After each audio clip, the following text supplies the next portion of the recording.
नमस्कार। अभी आप देख रहे हैं अपना YouTube चैनल संजय स्टडी 2.0। दोस्तों आज हम आपको बताएंगे कि 10वें के लिए जो VVI क्वेश्चन होता है प्रकाश का प्रवर्तन अर्थात फिजिक्स से प्रकाश का प्रवर्तन से आप क्या समझते हैं, ये एकदम पूछता है एग्जाम में। आपको ये जानना होगा कि प्रकाश का परावर्तन से आप क्या समझते हैं। देखिए, परावर्तन का मतलब होता है लौट जाना। परावर्तन का मतलब क्या होता है? लौट जाना, यानी कि प्रकाश किसी वस्तु से टकरा कर क्या करता है? लौट जाता है उसी माध्यम में। तो यहाँ हम जानना चाहते हैं कि प्रकाश के परावर्तन से आप क्या समझते हैं। हम यहाँ प्रकाश के परावर्तन की परिभाषा लिखे हैं कि जब प्रकाश की किरण किसी समांगी माध्यम से चलकर अन्य वस्तु से टकराती है, ठीक है, कोई वस्तु से किसी वस्तु से टकराती है, टकराने के बाद पुनः उसी माध्यम में क्या करती है? लौट जाती है। तो प्रकाश का लौटना यहाँ क्या हो जाएगा? प्रकाश का परावर्तन कहलाएगा। अर्थात देखते होइएगा बचपन में आपकी बच्चे लोग की आईना ले लेता है, फूटा फूटा आईना रहता है ना, वो ले लेता है। आईना से क्या करता है कि उसको मतलब किसी व्यक्ति के ऊपर चमकाता रहता है आईना को। यानी जब सूर्य की प्रकाश उस आईना पे पड़ता है तो पड़ने के बाद क्या करता है, वो जो प्रकाश है वो जो व्यक्ति कोई रहता है, अन्य व्यक्ति, उसके माउथ पे यानी कि उसके बॉडी पे कहीं पे पड़ता है या उसके आंख पे पड़ता है तो बच्चे को डरता है ना, कहता है क्या कर रहा है तू आईना से, तो ऐसे बोलता है। तो प्रकाश के परावर्तन का एग्जाम्पल अगर लेना चाहें तो सूर्य की प्रकाश की जो किरण है वो क्या होता है? आईना से टकरा के पुनः किसी व्यक्ति के शरीर पे जाता है तो उसको चमकता है, तो वही यानी प्रकाश का परावर्तन का एग्जाम्पल ले सकते हैं। या हम ले सकते हैं कि जैसे कोई वस्तु है, ये हम मार्कर ले रहे हैं, ये मार्कर को यदि हम देख रहे हैं, इसका मतलब है कि प्रकाश का क्या हो रहा है? परावर्तन हो रहा है। यानी कि प्रकाश की किरण इस मार्कर पे पड़ रहा है और फिर उसके बाद इस मार्कर से पर के प्रकाश की किरण और पुनः फिर क्या होता है? उसी दिशा में लौटकर हमारी आंखों तक आता है, तभी हम किसी वस्तु को क्या करते हैं? देख पाते हैं। तो यहाँ देखिए, प्रकाश का परावर्तन किसी भी वस्तु से हो सकता है, लेकिन हम यहाँ एक दर्पण लिए, एक समतल दर्पण लिए हैं जो चिकना होता है, चमकीली सतह होता है। देखिए, प्रकाश जो यहाँ से कोई व्यक्ति है, यहाँ से कोई टॉर्च को जलाता है, प्रकाश की जो किरण है ये आपतित किरण हुआ, यानी कि प्रकाश ये जा रही है और किसी बिंदु पर टकराएगी, यानी कि आपतन बिंदु जो ओ है, इस समतल दर्पण के आपतन बिंदु ओ है, इस पर टकराने के बाद पुनः उसी माध्यम में क्या करता है? लौट जाता है। अर्थात माध्यम कैसा होना चाहिए? समांगी होना चाहिए। यानी कि जो आपतित किरण जो है, यहाँ जो माध्यम है वो समांगी होना चाहिए। समांगी का मतलब होता है कि वहाँ पे वायु की जो तापमान है वो टेम्परेचर एकदम समान होना चाहिए, नहीं कि कहीं पे ठंडा कहीं पे गर्मी, ऐसा नहीं। तापमान क्या होना चाहिए? समान होना चाहिए, तभी जाकर के समांगी माध्यम होगा। अर्थात वहाँ प्रकाश किरण आपतित किरण जो आएगा उसी एंगल से क्या करेगा? लौट जाएगा। यानी अगर ये 60 से लेकर के आता है तो ये 60 से होकर के लौट भी जाएगा, ऐसा होता है। यानी कि अगर ये 45 से होकर के आएगा तो ये 45 होकर के लौट जाएगा। अब यहाँ हम जानना चाहते हैं कि जो आपतन कोण होता है, परावर्तन कोण होता है, ये दोनों क्या होता है? आपस में बराबर होता है। अब यहाँ जो है कि देखिए कि आपतित किरण ये किरण है और यहाँ ओ से टकरा करके पुनः क्या किया? ओ बी की तरफ चला गया, ये परावर्तित किरण हो गया। अब यहाँ पे जो नाम दिया हुआ है वो जो है क्या है? मेरा आपतन बिंदु है, ए ओ क्या है? आपतित किरण है, और फिर ओ बी क्या है? परावर्तित किरण है। तथा कोण ए ओ पी ये जो है क्या है? अब आपतन कोण है, इसको हम कह सकते हैं आपतन कोण, इसको हम कहेंगे आपतन कोण। और बी ओ पी क्या है? परावर्तन कोण है। ये क्या है? परावर्तन कोण है। तो एक बार हम परिभाषा को दोहरा लेते हैं कि प्रकाश के परावर्तन से आप क्या समझते हैं। देखिए, जब प्रकाश की किरण किसी समांगी माध्यम से चलकर किसी अन्य वस्तु से टकराती है, टकराने के बाद पुनः वह क्या होती है? उसी माध्यम में लौट जाती है, तो यहाँ प्रकाश का लौटना क्या कहलाएगा? प्रकाश का परावर्तन कहलाएगा। एकदम वेरी सिंपल, ईजी है। चलिए आइए हम आपको बताते हैं अब कि प्रकाश के परावर्तन के कितने नियम होते हैं।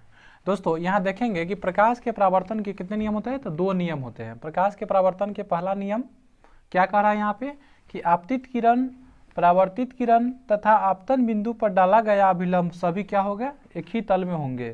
सभी क्या होते हैं? एक ही तल में होते हैं। देखिए, ये आपतित किरण है और ये क्या है? परावर्तित किरण है तथा ये आपतन बिंदु ओ है। ये सब क्या है? एक ही तल में। एक ही तल कहने का मतलब हुआ कि इधर से अगर हम रस्तित कर देते, यानी कि इधर से हम कलई कर देते हैं, पेंट कर देते हैं, तो जो यहाँ जो आपतित किरण और परावर्तित किरण जो हो रहा है, आपतित किरण जो आ रहा है टकराने के बाद पुनः परावर्तित किरण इस दिशा में, वो भी ये जो है परावर्तित किरण है, ये सब क्या है? तथा अभिलंब सब क्या है? एक ही तल में है। इधर तो नहीं ना कुछ हो सकता है, इधर तो कुछ नहीं बनेगा। तो यहाँ पर क्या है कि ये सब क्या है? एक ही तल में है। तो पहला आपको नियम समझ में आया होगा कि आपतित किरण, परावर्तित किरण तथा आपतन बिंदु पर डाला गया अभिलंब एक ही तल में होंगे। एक ही तल कहने का मतलब सब एक ही तरफ होंगे, एक ही तरफ है। देखिए, आपतित किरण और परावर्तित किरण दर्पण के क्या है? एक ही तरफ है। एक कहने का मतलब हो गया एक ही तल। दूसरा नियम होता है कि आपतन कोण और परावर्तन कोण की माप क्या होता है, बराबर होता है। यदि मान लीजिए आपतन कोण की माप ये 45 डिग्री दिया है तो परावर्तन कोण की माप कितना होगा, ये भी 45 डिग्री होगा। और हम ये भी जानते हैं कि आपतन कोण और परावर्तन कोण को दोनों को मिला के कितना पुरता है, 90 डिग्री पुरता है। यहाँ हम देखेंगे एक क्वेश्चन आया है, यहाँ पे एक क्वेश्चन यहाँ पे आया है, देखेंगे कि जब कोई किरण समतल दर्पण के तल से 50 डिग्री का कोण बनाती है तो कोण आर की वैल्यू ज्ञात कीजिए, मतलब आर की माप ज्ञात करना है। या देखिए क्वेश्चन एकदम इजी है। देखिए तल से या क्या कहता है, देखिए एन और एन डैश में ना क्या है, समतल दर्पण है। ये क्या है, समतल दर्पण है, ये समतल दर्पण है। तो तल से कितने डिग्री कोण बनाता है, देखिए तल से कहने का मतलब है इस तल से कितने डिग्री कोण बनाता है, 50 डिग्री कोण बनाता है। अब आप बताइए कि जो यहाँ अभिलंब जो हम डालते हैं, अभिलंब, ये अभिलंब तल से, अभिलंब से लेकर के तल तक के टोटल कितना होता है, इसका अंशों की माप 90 डिग्री होता है। कितना डिग्री होता है, 90 डिग्री होता है। तो 90 डिग्री में से तल से तो आप परावर्तित किरण जो है कि ये तो 50 डिग्री कोण बना ही लिया, तो कोण आर की वैल्यू कितना होगा, देखिए कोण आर बराबर क्या हो जाएगा, 90 में से आप क्या करिएगा, 90 में से तल से गए तो तल से 50 डिग्री का यही कोण बना लिया, तो आर की वैल्यू निकालने के लिए क्या करेंगे, 90 में से हम 50 डिग्री माइनस कर देंगे, यानी 40 डिग्री आपको आंसर आ गया। फिर हम आगे और क्वेश्चन को देखते हैं। अब यहाँ हम दूसरा क्वेश्चन देखेंगे कि क्वेश्चन दिया है कि जब कोई किरण समतल दर्पण के तल से 35 डिग्री की कोण बनाती है तो कोण आई और प्लस कोण आर की माप आप बताइए, यानी कि कोण आई और कोण आर की माप बताना है। देखिए क्वेश्चन है कि तल से कहने का मतलब यहाँ से बनाया आपतन बिंदु, जो यह तल जो है एन और एन डैश जो दर्पण है इसके तल से बनाया कितने डिग्री कोण, ये हो जाएगा आपको 35 डिग्री।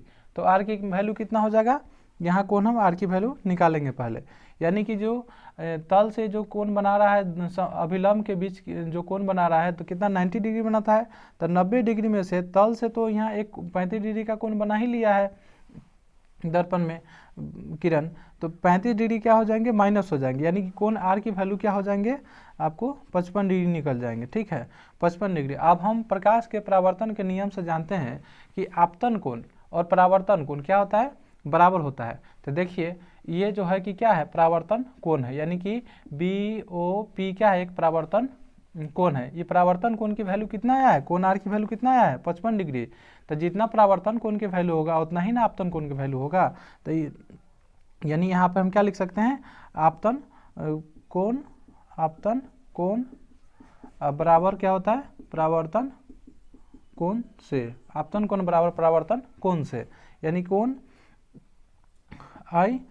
आई बराबर कितना हो जाएगा, 55 डिग्री ही होगा। अब क्वेश्चन कह रहा है कि कोण दोनों कोण की माप, तो दोनों कोण की माप क्या हो जाएगा, आई प्लस कोण आर, यानी कि 55 और प्लस 55 डिग्री, यानी टोटल कितना हो जाएगा 110 डिग्री। आपको कोण आई प्लस कोण आर की वैल्यू निकल गया। फिर हम अगले वीडियो में मिलेंगे। थैंक यू, धन्यवाद।